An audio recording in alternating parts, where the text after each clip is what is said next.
Please hold on.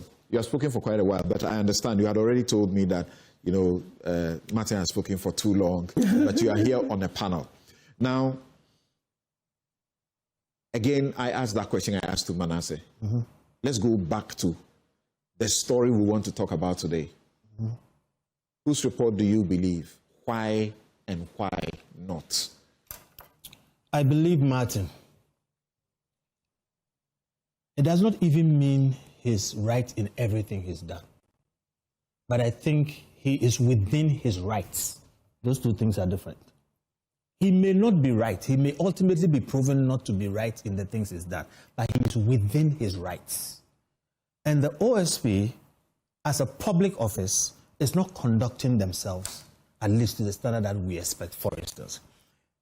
Let me just take what has just happened. You see, Manasseh says something. He says, you said at a point you couldn't stop these people because you were not giving help. That's one. It's not true. I beg you, let me finish. You couldn't stop them. You didn't get help. We never said. Oh, Master, let me. No, I'm just saying that we never said. I make my notes. Make your notes. Then you say at a point that you couldn't also have stopped them because they were not persons of interest. Because you, please, when that's in respect of Ernest Akori. Yes. Yeah. Sammy, relax, please.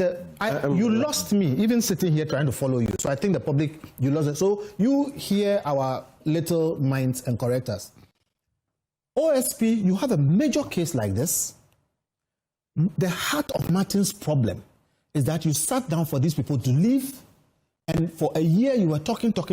I came onto this program to say they have not even been charged. We all have our issues. Then you say you couldn't stop them because at the time you hadn't started your investigations and you hadn't determined who were persons of interest. And Manasseh is telling you that we did work before you started and we named people and said things. In other words, you could have even looked at our work and had some idea of who to deal with. So if something you ask me, who do I believe? There are so many lapses and little flaws, and nobody is asking for anybody to be perfect. Okay, this morning, I'm batting for the OSP and saying we should not abolish the office. If even people make mistakes, we need the OSP. But you see, let's admit when mistakes have been made.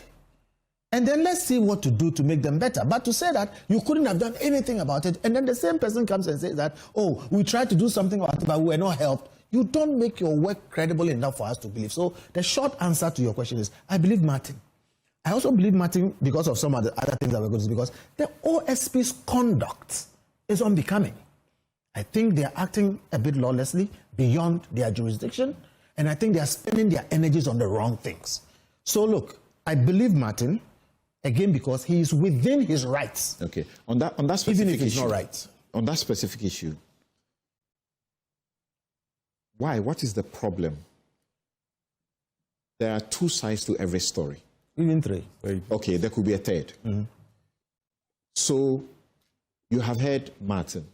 Did he even listen? And when I went to interview him, this was one of the difficulties I had to express to him, because you are interviewing a friend. And then you are speaking to someone else that you also know on the other side. And they are both telling you different situations.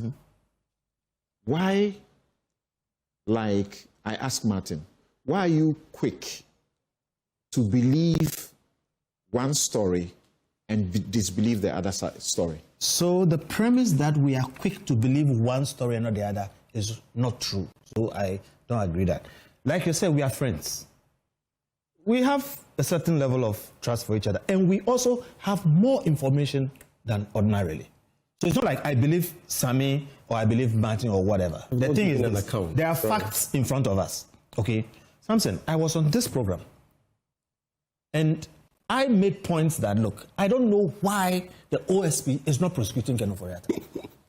And I put caveats before that to say, Ken is my mentor, my friend, and I took a lot of heat for it. And I was saying that I don't understand, given the information I have based in law, which I explained, that they could have gone ahead.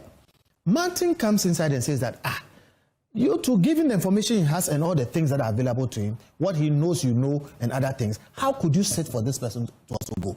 Manasseh also comes and says that, yes, even if you didn't know, we told you ahead of time. So we have pieces of information. We wait, and these things didn't happen now. They happened years ago. Back to the Thursday altercation.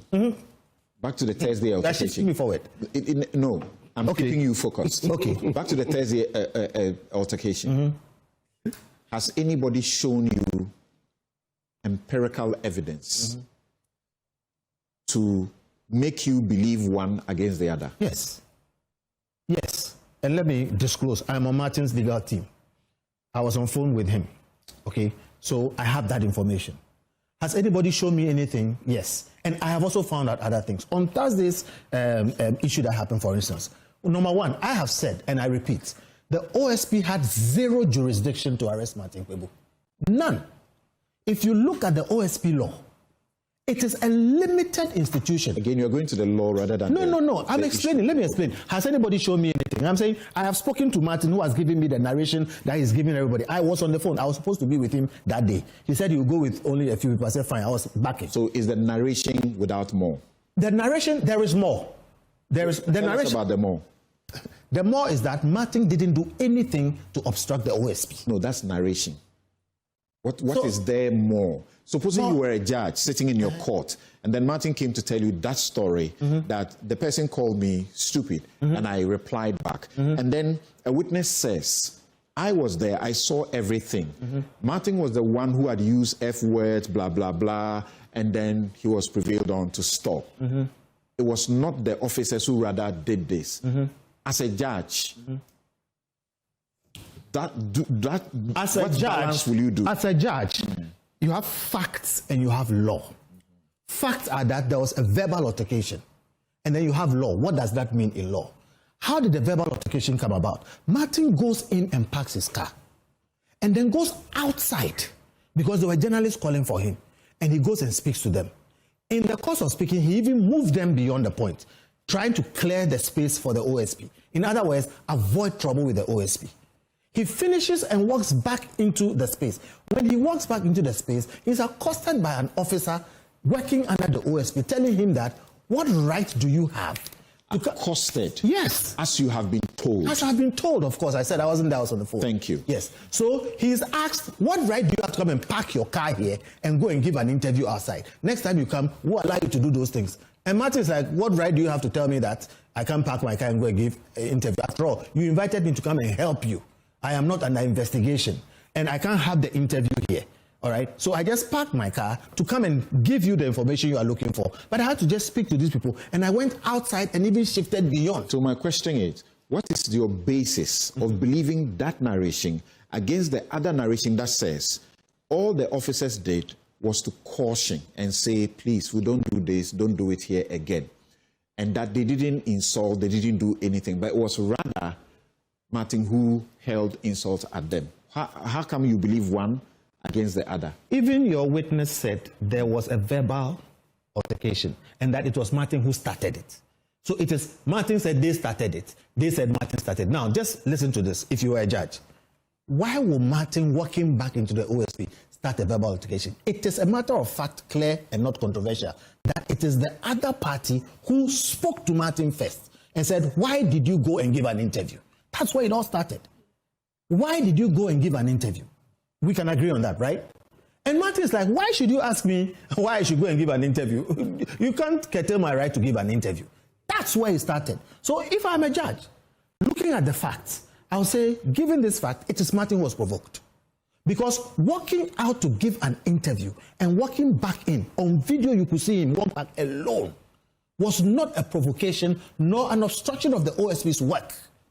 But the gentleman accosted him and said, why did you go and give an interview? What makes him think he has a right to tell the citizen when to talk and when not to talk? Do you think the officers will ask him, why did you go out and give an interview? Well, yes, that's what they asked him. You think they will do so? Yes, that's what they asked him. I don't think they should do so. And that is where I think the OSP should properly educate their frontline people. But one, I have no reason not to believe Martin. And two, all the narrations have not, controverted that fact that it is he who asked. As to who started the insult. There's a narration that has controverted, except that you don't want to take that. No. I'm saying something, and I'm saying here, let's conclude. When Martin returned into the OSP, he was questioned first. He didn't question.